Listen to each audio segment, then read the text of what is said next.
Heading डाल दीजिए types of velocity. Types of velocity, कितने टाइप की वेलोसिटी होती है? हाँ, कितने टाइप की वेलोसिटी होती है? Uniform velocity, non uniform velocity. अब देखिए यूनिफॉर्म वेलोसिटी लिखते चलेंगे इसको। यूनिफॉर्म वेलोसिटी क्या है? एक जैसे चलना।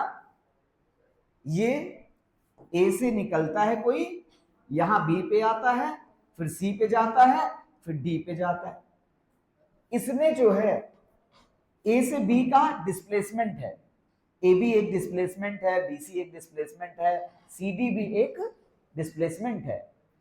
इसमें equal displacement, equal interval of time के साथ साथ क्या चीज और सेम होना चाहिए? सेम इंटरवल, ऐसे कह सकते हैं, same displacement, same displacement, same time और सेम डायरेक्शन। ये स्पीड में नहीं था, सेम डायरेक्शन स्पीड में, लेकिन इसमें होना चाहिए। अगर सेम डिस्प्लेसमेंट आ जाए, सेम टाइम इंटरवल में, और डायरेक्शन भी क्या हो? सेम हो जाए, तो वो क्या कहलाएगा? यूनिफॉर्म वेलोसिटी कहलाएगा। आईआईटी की तैयारी करनी है, जेई निकालना है, डायरेक्शन सेम है, बदलेगा नहीं। अब ये नहीं कि 10th के बाद बदल लेंगे, कठिन लग रही मैथ छोड़ देंगे, बायो ले लेंगे, डॉक्टर बनना है, टारगेट ही बदल जाना है। नहीं, टारगेट नहीं बदलेगा। टारगेट जेई है तो जेई है, टारगेट अगर आपका नीट है तो नीट है, बदलेगा नहीं मेरा टारगेट। और ना मेरी कंसिस्टेंसी कम होगी, मैं जैसे जितना रोज पढ़ता था उतना रोज पढ़ूंगा, तो मैं जेई या नीट तक पहुंच जाऊंगा। ना डायरेक्शन बदले, ना टाइम इंटरवल, और same time interval same distance बदले, डिस्प्लेसमेंट मतलब सेम डिस्प्लेसमेंट, सेम टाइम और इंटरवल एंड सेम डायरेक्शन की बात करेंगे तो हमारा क्या आ जाता है? यूनिफॉर्म वेलोसिटी आ जाता है। What is the difference between uniform velocity and uniform speed? Uniform velocity have a same interval, same time, same displacement, same time with same direction, but uniform speed is same distance in same interval of time, not in time the direction, not include in direction, क्योंकि speed में direction होता ही नहीं। ये बात समझ में आ रही है? आइए अगली चीज, आइए इसको लिख लिया है ना। अगला आपके सामने आता है नॉन यूनिफॉर्म, जिसे वेरिएबल वेलोसिटी बोलेंगे। वेरिएबल वेलोसिटी, एक non uniform velocity, an object has a non uniform velocity if either speed or direction both change with time.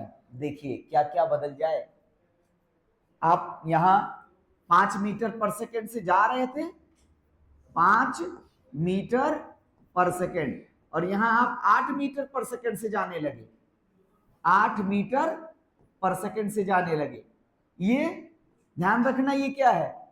ये आपका वेलोसिटी था, ये v1 था, ये दूसरी वेलोसिटी 8 हो गई। फिर आप फिर 4 मीटर पर सेकेंड पे आ गए। इसका मतलब है कि ये कैसा वेलोसिटी है? यूनिफॉर्म है कि नॉन यूनिफॉर्म? नॉन यूनिफॉर्म है। अब इसी में either speed or direction are both.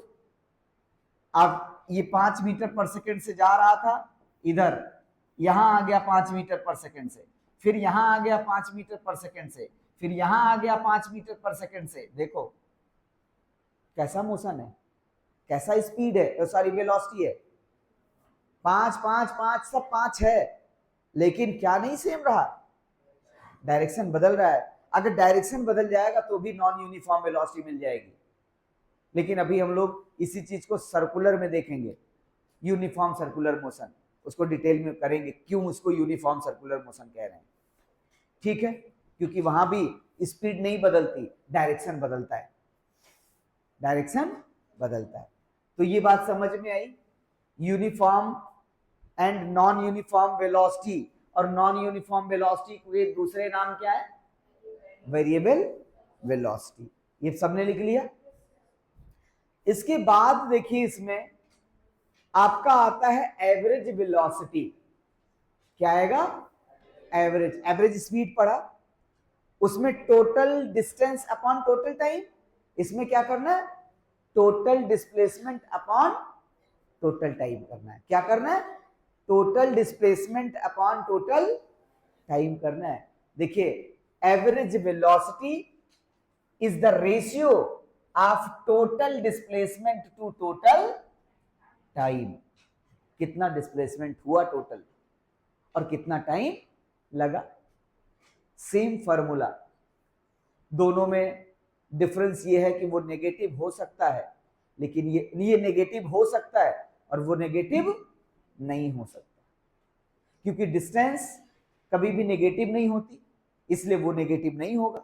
Displacement negative हो सकती है, इसलिए ये नेगेटिव हो सकता है। तो यहाँ पे एवरेज वेलोसिटी के बारे में जब देखेंगे, देखिए एवरेज वेलोसिटी का जो फार्मूला होता है इसको ऐसे लिखते हैं वी ए बी या वी बार, ऐसे बार लगा देते हैं, बार का मतलब एवरेज होता है, और इसका formula delta x upon delta T, ध्यान रखना,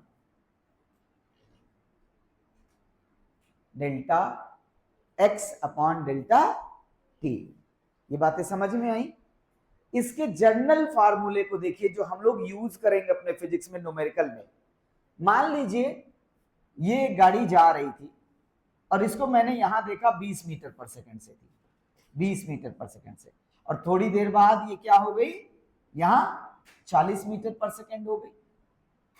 तो इनिशियली आपका क्या था, 20, फाइनली आपका क्या है, इनिशियल भी वेलोसिटी है और फाइनल वेलोसिटी भी। अगर ऐसे ही हमारे पास हम जर्नल मान लें कि u एक इनिशियल वेलोसिटी थी, क्या थी, इनिशियल थी, और v आपका क्या था, फाइनल था, इसने डायरेक्शन नहीं बदला, इसने डायरेक्शन नहीं बदला, तो एवरेज वेलोसिटी क्या बनेगा, एवरेज वेलोसिटी क्या बनेगा, v माइनस यू नहीं, कौन बोल रहा है, v प्लस यू बाई 2 बनेगा, एवरेज वैल्यू जैसे निकालते हैं। तो एवरेज वेलोसिटी को तब हम लोग पढ़ेंगे v bar is equal to v minus u, और sorry v plus u upon 2, ये फार्मूला भी हम यूज करेंगे एवरेज वेलोसिटी के लिए। कब, जब डायरेक्शन नहीं बदल रहा है, जब मैं कहूं कि एक कार बिना डायरेक्शन बदले मैंने देखा, अभी 40 मीटर पर सेकंड थी और फिर 50 मीटर पर सेकंड हो गई, तो 40 और 50 का सम 90, और 90 का आधा, मतलब इसका एवरेज स्पीड क्या था, 45 मीटर पर सेकंड था। ये बातें समझ में आ गई, ठीक है। इंपॉर्टेंट पॉइंट्स देखिए, displacement is shortest distance between initial and final position, इस चीज को ध्यान रखना पड़ता है इसके लिए, और इसको यूज करके हम बताएंगे।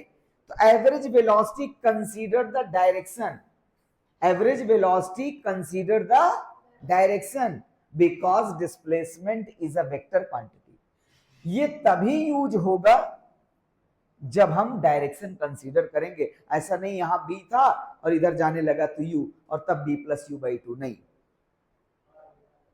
एक डायरेक्शन कंसीडर कर रहे होंगे u का भी और v का भी। बातें समझ में आई, ठीक है, इतनी चीजें लिख लिया। अगला देखिए, a different from average speed, देखिए a different from average speed, कैसे डिफरेंट है, एवरेज स्पीड से कैसे डिफरेंट है, if the path is a not straight line, अगर पाथ स्ट्रेट लाइन नहीं रहेगा तो क्या हो जाएगा, it is different from average speed. ये एवरेज स्पीड से डिफरेंट हो जाएगा अगर पाथ इसका स्ट्रेट लाइन नहीं रहेगा तो अलग वैल्यू आ जाएगी। अलग वैल्यू इसलिए आ जाएगी क्योंकि डायरेक्शन बदल जाएगा। ठीक है, इतनी चीजें आपके सामने थी और ये कंप्लीट करिए और बाकी का कल स्टार्ट करते हैं। ठीक है, इसके बाद कुछ है